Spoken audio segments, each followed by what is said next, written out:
Hello everybody, welcome to my channel. Napakaaga kong gumising kasi ginising ako ng rocket alarm. At kagabi in-update kami ng HR namin na mag-ready dahil sa mangyayaring ito. 1:43 po nagising na ako ng madaling araw dahil sa rocket alarm at pinitbit ko ang sapatos ko at backpack. Kinatok ko yung dalawang kasamang natutulog sa kwarto. Dito ako sa sala natutulog kasi nag-iimpake ako ng gamit namin at kami lilipat pero mukhang hindi matutuloy ngayon sa mga oras na to. Dahil po sa matindi po ang kalaban, Iran po ang kalaban using the drone. Kaya kagabi naramdaman ko parang nagpo-formation yung mga plane ng Israel sa taas. At ayon po dun sa aking rocket alert, umabot po ng 22 rocket alarm sa loob ng 3 minuto. From 1:44 hanggang from 1:44 to hanggang umabot ng 3 minuto, 22 rocket alarm. Mas matindi po ngayon kasi po last October 7, 25 rocket alarm hanggang alas 12, 6 na oras po yun, umaga. Ay ito po madaling araw, kasarapan ng tulog. May pasok pa naman kami mamaya. Anyway, panoorin niyo po ito.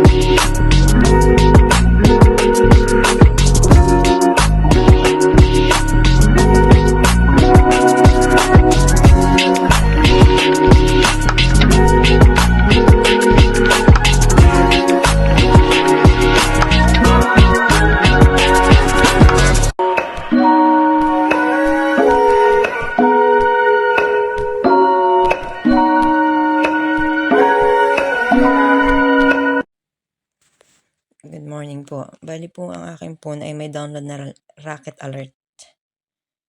Ayan, makikita dyan kung saang lugar at yung mga may pula, yan yung lugar kung saan yung mga may pinasabugan ng bomba sa lugar na yan.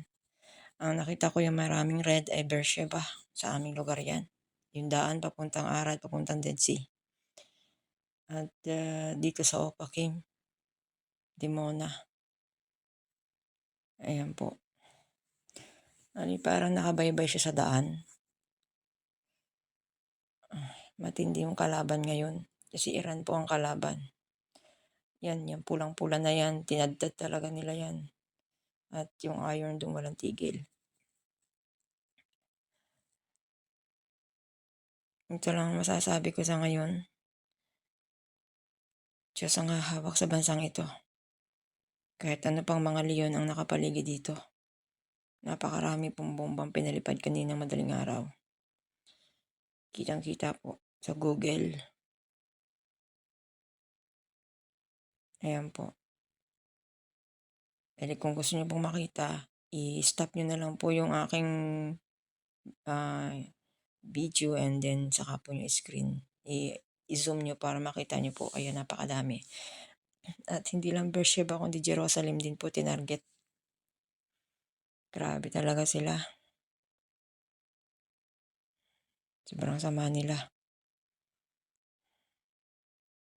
Parang nakita ko dito mga tinatarget nila shopping mall, terminal, ayan. Napakadami. Patuloy po nating ipagdasal ng mga pulis, sundalo na nagtatrabaho halos 24 hours sa mga oras ito tingin ko. Pati ang mga medical. Siyempre kami rin, hindi lang kami. Hindi lang Pilipino narito. Iba-iba pong mga taong narito, hindi lang Jewish.